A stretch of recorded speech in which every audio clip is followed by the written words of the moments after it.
Le lundi 30 septembre, Jacques Chirac était inhumé au cimetière du Montparnasse, aux côtés de sa fille Laurence, comme il le souhaitait.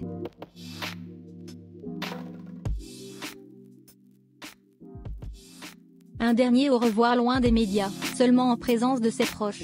Lynn Renault, qui considérait l'ancien président comme son frère, raconte.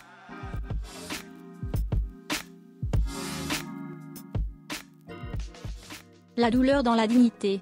Ce lundi 30 septembre, 4 jours après la mort de l'ancien président, la famille Chirac s'est rendue aux obsèques dans le cimetière de Montparnasse.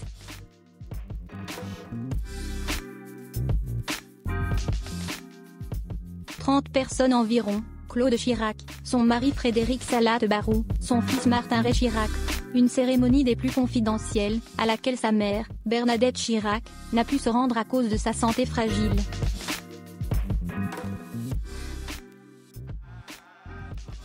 L'ancienne première dame n'a pu assister qu'à la première messe, dans la cathédrale Saint-Louis des Invalides.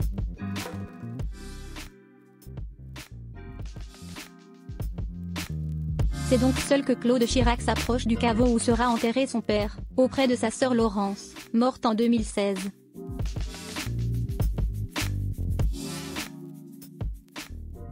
Elle lui parlait, lui disait tout l'amour qu'elle avait pour lui, croit entendre Lynn Renault, citée par Le Parisien.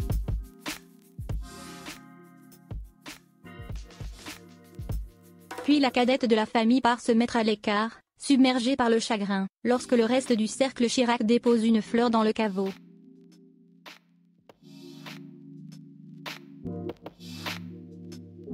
Vers qui se tourner dans un moment pareil?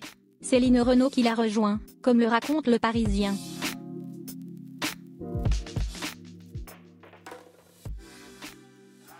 Aux côtés de la famille Chirac depuis presque 45 ans, Claude la voit comme une deuxième mère.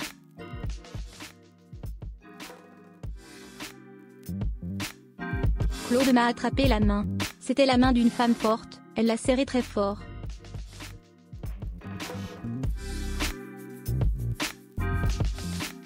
Lynn Renault considérait Jacques Chirac comme son frère, et c'est justement Claude qui lui a annoncé sa mort juste avant que les médias s'emparent de la nouvelle.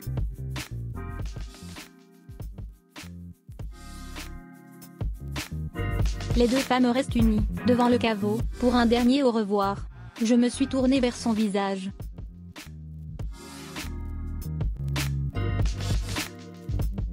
Elle avait le regard caché par des lunettes, mais ses lèvres tremblaient.